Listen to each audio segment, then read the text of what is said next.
जय हिंद दोस्तों। मैं दीपेंद्र कुमार द्विवेदी हाजिर हूँ अपनी नई वीडियो के साथ।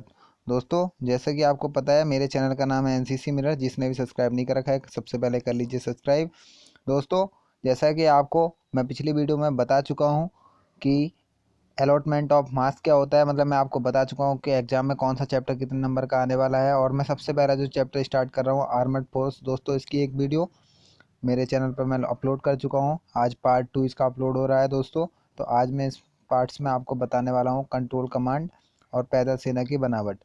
दोस्तों, जो भी तैयारी मेरे चैनल पर अगर कर रहे हैं या आगे चलकर भी करेंगे, जो मेरी सारी वीडियो और नोट्स के साथ तैयारी करेगा, तो उसकी मैं ए ग्रेड की 100% गारंटी लूँगा दोस्तों। तो अब शुरू करते हैं दोस्तों। तो सबसे पहले बात आती है कंट्रोल कमांड की।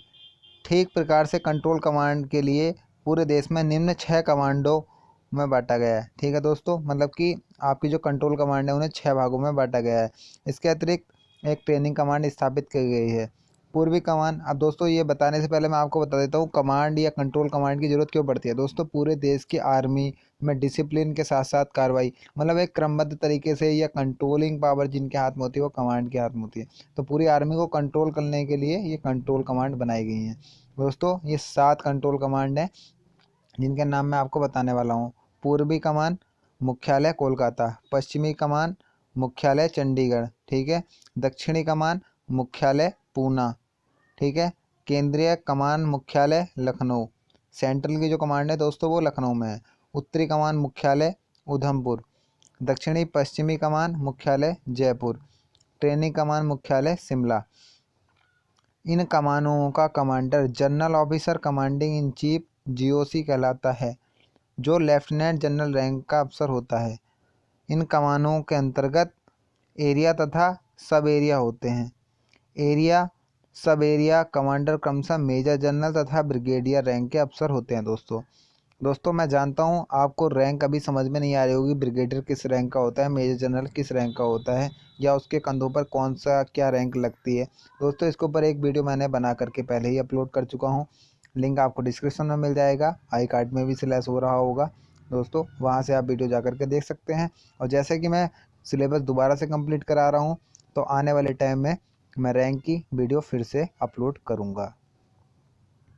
दोस्तों, आपको जैसे मैंने पहले ही बताया था कि हर चैप्टर कंप्लीट होने के बाद एक मेरी वीडियो आया करेगी, जिसमें मैं उसमें इंपॉर्टेंट क्वेश्चन जितने भी होंगे सारे मैं आपको सॉल्व करा के, मतलब कि पूरा सॉल्यूशन विद दिया करूँगा। क्वेश्चन आपको सॉल्यूशन मतलब उसमें होगा उसके साथ में, तो वो मैं आपको एक वीडियो में अवेलेबल कराया करूँगा दोस्तों। और एग्ज़ाम से पहले मैं नोट्स भी अवेलेबल करा दूँगा। तो अब बात करते हैं पैदल सेना की बनावट की। युद्ध के उद्देश्यों से पैदल सेना को निम्न बनावट फॉर्मेशन होती हैं दोस्तों, आपको बस इसमें एक चीज़ ध्यान रखनी होगी, बाकी मेरी ट्रिक से सारा काम हो जाएगा। जैसे सेक्शन है, सेक्शन के बाद प्लाटून आती है, प्लाटून के बाद कंपनी आती है, कंपनी के बाद बटालियन आती है, बटालियन के बाद ब्रिगेड आती है, ब्रिगेड के बाद डिवीजन, डिवीजन के बाद कोर और कोर के बाद सेना। दोस्तों, बस आपको इसे सीरियल से याद रखना है। मैं आपको सारी चीज़ें फिर क्लियर कर दूंगा दोस्तों। ये देखिएगा अब मैं आपको क्या ट्रिक बताने वाला हूँ दोस्तों। देखो, सेक्शन की बात आती है, यह पैदल सेना का सबसे छोटी इकाई है, ठीक है। इसमें 10 जवान होते हैं। सेक्शन का कमांडर जो होता है वो हवलदार होता है दोस्तों। रैंक की वीडियो में आप जा करके देख सकते हैं हवलदार के क्या शोल्डर बैच होते हैं, क्या बैच लगता है, ठीक है दोस्तों। ये सारी रैंक को आपको आर्मी की, जो मैंने आर्मी रैंक की वीडियो डाल रखी है, सारे बैच उसमें आपको देख सकते हैं, ठीक है दोस्तों। अब मैं अपनी ट्रिक की बात करता हूँ। ये तो बात हो गई सेक्शन की दोस्तों। जब बात आएगी प्लाटून की, दोस्तों प्लाटून में क्या होता है, अब आपको ये ट्रिक याद रखनी है। जब कोई आपका उससे नेक्स्ट वाला पूछा जाएगा तो उसमें उससे पिछले वाले 3 होंगे। अब जैसे इसमें बात आती है प्लाटून, तो एक प्लाटून हेडक्वार्टर, देखो जिसका पूछा जाएगा उसका एक हेडक्वार्टर होगा। जैसे आप प्लाटून में प्लाटून हेडक्वार्टर प्लस उससे पिछली वाली रैंक के 3, यानी उससे पिछली वाली क्या थी, सेक्शन। तो 3 सेक्शन होते हैं। अब प्लाटून का कमांडर आपको याद रखना होगा नायब सूबेदार या सूबेदार रैंक का होता है दोस्तों। ये वाली ट्रिक देखिएगा, हर जगह काम करेगी। अब जैसे बात आती है कंपनी की दोस्तों, कंपनी, तो कंपनी में एक कंपनी हेडक्वार्टर हो गया, उससे पिछली रैंक क्या है दोस्तों, प्लाटून। तो 3 प्लाटून, एक एमएमजी व आरपीएफ एल सेक्शन होते हैं। कंपनी कमांडर मेजर रैंक का अफसर होता है दोस्तों। ये रैंक आपको याद ही करनी पड़ेगी, कौन से रैंक का कमांडर होता है, ठीक है दोस्तों। अब बात करते हैं बटालियन की। तो दोस्तों, एक बटालियन में बटालियन हेडक्वार्टर, एक हेडक्वार्टर कंपनी तथा 4 राइफल कंपनियां होती हैं दोस्तों। ठीक है दोस्तों, अब देखो इसमें 4 राइफल कंपनी हो गई। यहाँ पर थोड़ा सा ट्रिक अलग हो जाती है, यहाँ पर 4 राइफल कंपनी। बस ये आपको ध्यान रखना है कि वैसे भी आप जब एनसीसी की परेड करते हैं तो आपको पता है वहाँ एक कंपनी होती है जब आप किसी कैंप में जाते हैं, क्योंकि वहाँ का कमांडिंग अफसर सीओ होता है दोस्तों। वहाँ पर आपने देखा होगा 4 ही कंपनी बनाई जाती है, अल्फा डेल्टा ब्रावो चार्ली। तो वहाँ से आपको ध्यान रहेगा कि 4 कंपनी एक बटालियन में होती हैं दोस्तों। ठीक है, यह पैदल सेना की प्रमुख लड़ाई की इकाई है जो अपने में परिपूर्ण होती है। इसको कर्नल रैंक का अफसर कमांड करता है, मतलब जो हमारा सीओ होता है वो इसको कमांड करता है। अब बात आती है दोस्तों ब्रिगेड। तो एक ब्रिगेड हेडक्वार्टर के अतिरिक्त 3 इन्फेंट्री बटालियंस होती हैं। देखो यहाँ पर दोस्तों वही वाली ट्रिक फिर से काम करेगी। उससे पिछली बार ब्रिगेड से पिछली रैंक आपकी क्या है, बटालियन। तो दोस्तों देख लिया आपने, 3 इन्फेंट्री बटालियन होती हैं उसके अंडर में और एक ब्रिगेड हेडक्वार्टर। और दोस्तों ब्रिगेड है तो उसका कमांडर कौन होगा, ब्रिगेडियर। इसमें आपको याद करने की ज़रूरत नहीं पड़ेगी। अब बात आती है दोस्तों डिवीज़न की। आमतौर पर एक डिवीज़न में हेडक्वार्टर तथा 3 ब्रिगेड आती हैं। देखो दोस्तों, अब डिवीज़न है, डिवीज़न से छोटी रैंक क्या है, ब्रिगेड। दोस्तों यहाँ पर 3 ब्रिगेड आती हैं। ठीक है दोस्तों, और डिवीज़न का कमांडर किस रैंक का होता है, मेजर जनरल रैंक का। दोस्तों आप एक बार रैंक की वीडियो देख लेंगे तो आपकी सारी रैंक क्लियर हो जाएंगी कि किससे बड़ा क्या होता है। तो आपको पता चल जाएगा कि ब्रिगेडियर के बाद मेजर जनरल आता है, मेजर जनरल के बाद लेफ्टिनेंट जनरल और फिर जनरल आता है।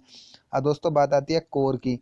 ठीक है दोस्तों, तो इसमें कोर हेडक्वार्टर के अलावा 2 कोर सम्मिलित होते हैं दोस्तों। ठीक है दोस्तों, यहाँ कोर की बात आ गई तो यहाँ पर 2 और कोर सम्मिलित होंगे। यहाँ पर ट्रिक काम नहीं करती, बट कोई बात नहीं दोस्तों। अब कोर का इसमें कमांडर नहीं दे रखा, बट दोस्तों मैं आपको बताता हूँ कोर का कमांडर लेफ्टिनेंट जनरल रैंक का होता है। क्यों दोस्तों, हम एनसीसी कर रहे हैं, एनसीसी की क्या है, नेशनल कैडेट कोर।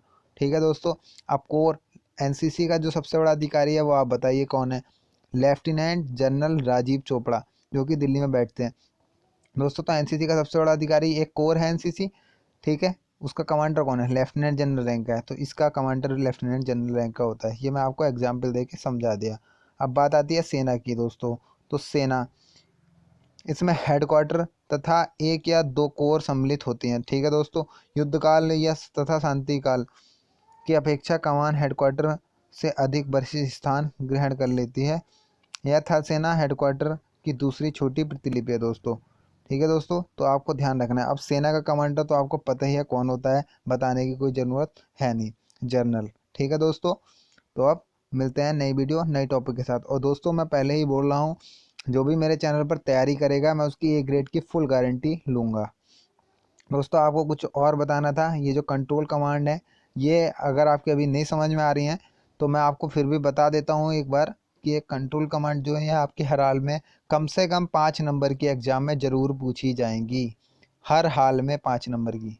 ठीक है दोस्तों, मैं आपको वीडियो में ही बताता चलूँगा कि कौन सा किस नंबर, मतलब कौन सा ऐसा इम्पोर्टेंट है जो आपका ज़रूर पूछा जाता है और कितने नंबर का कम से कम पूछा जाएगा, मैं वीडियो में ही आपको बता दिया करूँगा।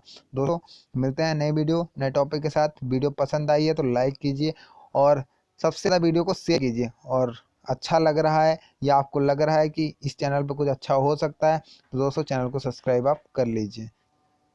जय हिंद दोस्तों।